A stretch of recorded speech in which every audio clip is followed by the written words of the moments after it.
Bonjour, Citoyen TV, la chaîne de l'Afrique digne et de sa diaspora, vous présente les brèves. Au sommaire, Côte d'Ivoire, diaspora, CPI par M. Bandakani, Soudan du Sud, France et pour finir, actualité en Syrie. Côte d'Ivoire, les populations d'Anani, village situé sur la route Bassam, ont bloqué tôt ce lundi 13 juillet 2015 pendant quelques heures la circulation entre Abidjan et Grand Bassam pour dénoncer au cours d'un mouvement d'humeur la destruction de leur village. Diaspora, voyage à La Haye, le 7 août 2015. Patriote, le 7 août est la date anniversaire de l'indépendance de la Côte d'Ivoire. Quoi de plus noble, de plus reconnaissant que de se tenir aux côtés du président Laurent Gbagbo et du ministre Charles Blé Goudet à La Haye pour leur démontrer notre attachement, notre affection et surtout pour leur dire s'ils tiennent, nous tiendrons. Départ jeudi 6 août 2015 à 23h à la gare du Nord, retour vendredi 7 août 2015. Tarif aller-retour 30 €, contact Audrey au 06 32 20 70 74 ou encore 06 76 91 62 45. Tout de suite, CPI par M. Bandakani. Dans ce monde-ci, qui a qualité pour juger les autres? Qui décide qui est coupable et qui est victime? C'est le problème de la gendarmerie internationale. Vous avez un pays qui s'autoproclame gendarme du monde. Je parle de Washington, par exemple. Gendarme du monde. Et dans l'histoire de l'humanité, c'est-à-dire que qui a tué et continue à tuer, à massacrer, à génocider le peuple comme les puissances occidentales? Qui? Mais il faut qu'on en parle. Qui? Qui? Quel est ce monde où les criminels sont des juges de leurs victimes? Quel est ce monde où les pyromanes allument les feux, les éteignent comme bon leur semble et demandent aux victimes de payer les dommages des crimes, de leurs crimes, des crimes de ce pyromane-là? Qui? C'est-à-dire qu'on est dans un monde où la justice internationale est pratiquée par les plus grands criminels qui existent. Vous avez des États, les États-Unis, la France, l'Angleterre, qui sont des États historiquement criminels, qui ont passé le temps à génocider, à ethnocider les peuples. Mais c'est eux qui opèrent comme justicier international. Ça pose un problème sérieux. Je dis cela pour poser maintenant le problème, le principe même de la CPI. Moi, je ne vais jamais déroger à ma position. Le principe même de la CPI est inacceptable. Cette affaire ne doit pas exister, la CPI. Ça n'a aucun fondement moral, politique ni éthique. Aucun, la CPI. Ça ne doit pas exister. Parce que maintenant, quand on regarde, la CPI persiste, signe, veut démontrer à l'Afrique qu'elle est utile à l'Afrique. Qu'elle est utile. Et qu'elle est une garante de la justice, d'une réparation des torts qui seraient commis à des victimes. Mais la CPI, le principe même de la CPI est inacceptable. Inacceptable. Si la CPI était un tribunal digne de son nom, pourquoi les puissants de ce monde n'ont pas signé? Parmi les 5 grands qui sont à l'ONU, montrez-moi un seul qui est membre de la CPI. Pourquoi? Pourquoi ils n'ont pas signé? Parce qu'ils savent bien que c'est un instrument entre leurs mains pour terroriser les dirigeants qui vont dresser la tête. Puisque dans ce monde, tout le monde massacre. Et personne ne massacre comme les Américains, comme les Français, comme les Anglais et les autres. Mais ceux qui font la justice internationale. Donc vraiment, c'est un principe sur lequel moi je ne peux pas, là-dessus je ne badine pas. Le principe de la CPI est inacceptable. Inacceptable. Tout de suite, retour sur la situation au Soudan du Sud. Il y a 4 ans, le 9 juillet 2011, le Soudan du Sud a officiellement déclaré son indépendance. Ce nouveau pays était une partie du Soudan. Le 9 juillet 2011, les habitants du sud du Soudan se sont rendus aux urnes pour participer à un référendum sur leur indépendance vis-à-vis de la partie septentrionale du pays. Le résultat était l'indépendance du sud du Soudan. Les conflits entre les chrétiens habitants au sud du Soudan et le gouvernement central avaient commencé en 1955 et en 1972, ils ont pris fin suite à la conclusion d'un accord de paix. Mais la guerre a repris en 1983 et les États-Unis ont soutenu les séparatistes du sud du Soudan. Beaucoup de gens ont été tués. Cette guerre s'est finalement achevée en janvier 2005 avec la signature d'un autre accord de paix entre le gouvernement et les rebelles du Sud du Soudan. Mais en raison des agissements de l'Occident et du régime sioniste, le terrain est devenu propice pour la tenue d'un référendum sur le démembrement du pays en 2011. Le Soudan du Sud a déclaré alors son indépendance. Cependant, les deux pays ont toujours des divergences de vues importantes sur diverses questions, dont celle des régions pétrolifères.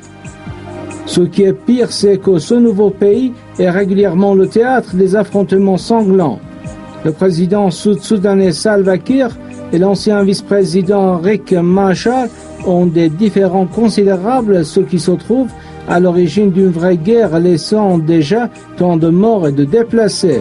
Tout de suite, actualité en France. Terrorisme. Après les nombreuses vidéos barbares filmées par l'État islamique, de nombreuses théories concernant le comportement sanguinaire des djihadistes ont été avancées. Fréquemment drogués, les combattants de Daesh semblent déshumanisés et leur force physique apparaît décuplée. Des enquêtes ont révélé que cette attitude totalement désinhibée était en partie due à la prise d'une drogue toute particulière, dérivée d'amphétamine, le Captagon. En désaccord avec les recommandations du Coran, l'usage de cette drogue est également la démonstration qu'au-delà d'un groupe terroriste, l'État islamique est également une organisation criminelle.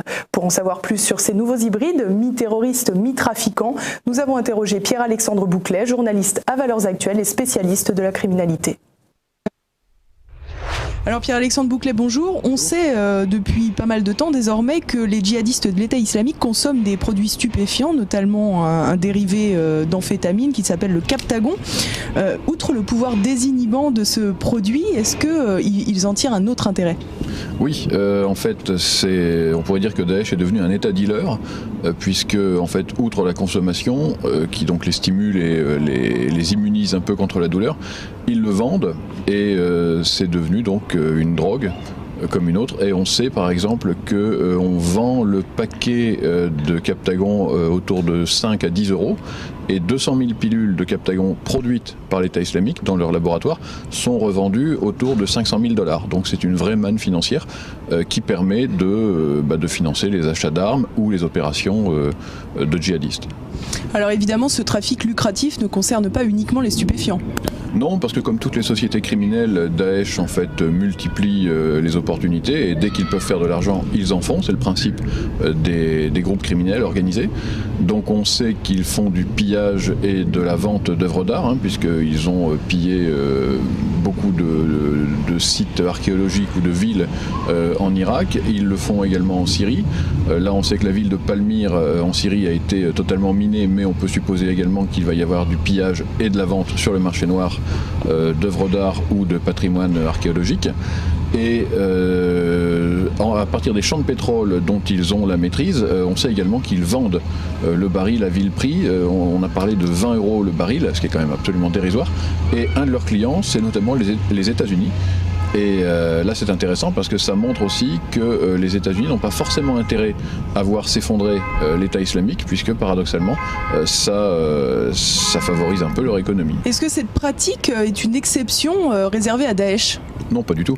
En fait, les hybrides sont apparus après l'effondrement de l'Union soviétique, après la chute du mur de Berlin et la fin du monde bipolaire. En fait, des groupes munis d'armes et se sont trouvés dans un monde chaotique où l'ordre bipolaire donc avait disparu. Et avec ces armes, ils ont instauré leur propre ordre. Et est apparu finalement ce qu'on a appelé le phénomène des zones grises, c'est-à-dire des zones où l'état de droit n'existe plus et où des groupes exercent leur propre autorité. Donc vous avez des guérillas dégénérés comme en Colombie, vous avez les FARC, vous avez Boko Haram, vous avez les djihadistes pirates de l'océan Indien. Le modèle le plus grand modèle en tout cas a longtemps été l'Učeka au Kosovo. Aujourd'hui, c'est Daesh. Alors là, vous venez de nous parler de groupes organisés. Est-ce que cela ne concerne que des groupes, justement ? Non, on a des hybrides à titre individuel. Par exemple, si vous prenez Mohamed Merah, c'est un archétype. Vous pouvez prendre également les frères Kouachi, c'est-à-dire des gens, tout ce qu'on a appelé le phénomène des islamo-braqueurs, c'est-à-dire des gens, notamment dans nos banlieues, qui de la même manière ont eu accès aux armes à partir des années 90 à cause des guérillas dans les Balkans, et puis ensuite à cause de tous les conflits périphériques, donc la guerre en Libye notamment, qui a libéré un stock d'armes faramineux, et qui fait qu'on peut acheter aujourd'hui des Kalachnikov, des lance-roquettes en France, à des tarifs prohibitifs, c'est-à-dire une Kalachnikov c'est entre 1000 et 2000 euros. Tout le monde, en tout cas n'importe quel braqueur sérieux peut se l'acheter. Ensuite il passe à l'action terroriste parce qu'il se trouve des motivations d'ordre idéologique. Donc encore une fois, Merah, Kouachi, Koulibaly, le dernier en date, Yassine Sali, ont tous ce profil en fait, et beaucoup d'autres. Le gang de Roubaix par exemple dans les années 90 était un archétype de ce qu'on a appelé le phénomène des islamo-braqueurs, soit des hybrides de groupes criminels et islamistes. Est-ce qu'on peut faire un lien avec ce phénomène et le vol récent qui s'est produit à Miramas avec un vol d'explosifs très important? Oui, c'est pratiquement sûr et certain parce que on a volé donc dans un arsenal français 40 grenades et plusieurs pains de plastique. Donc on se doute bien que les gens qui ont fait ça malheureusement ne l'ont pas fait pour aller s'acheter des bonbons ensuite avec l'argent. Donc ils vont sans doute essayer de se procurer des armes, voire maintenant qu'ils ont de l'explosif, de faire un attentat. Mais pour pénétrer l'arsenal, il fallait forcément avoir des compétences d'ordre criminel, c'est-à-dire de l'effraction et du cambriolage.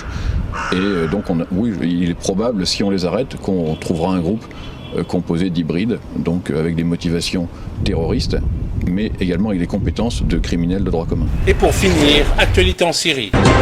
L'armée de l'air détruit des caches, des lance-roquettes et des entrepôts d'armes des terroristes dans la Ghouta Est. Au Yémen, au moins 10 morts dans des raids saoudiens sur la cité ouvrière à Sanaa.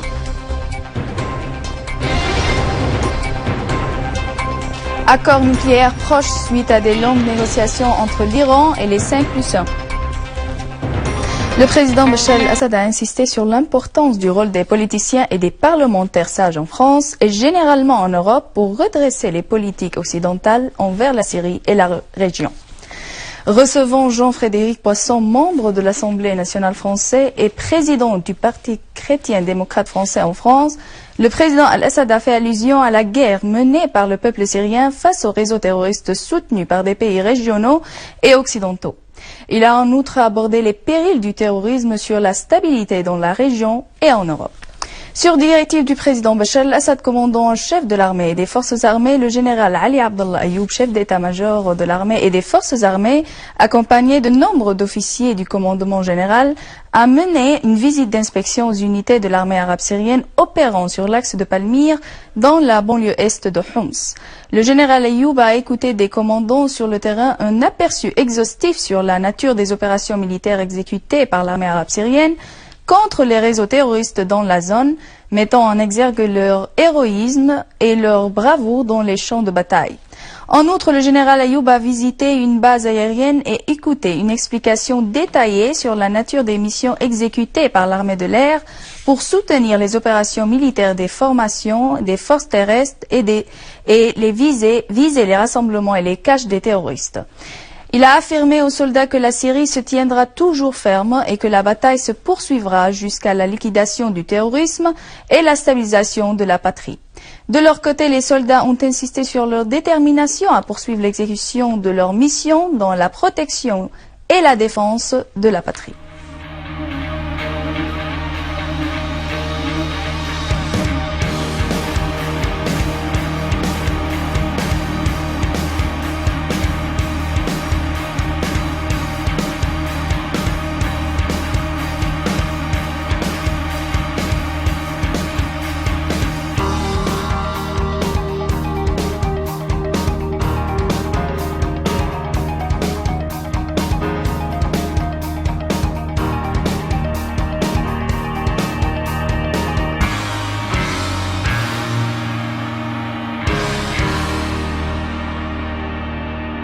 Citoyen TV, la chaîne de l'Afrique digne et de sa diaspora, vous a présenté Les Brèves.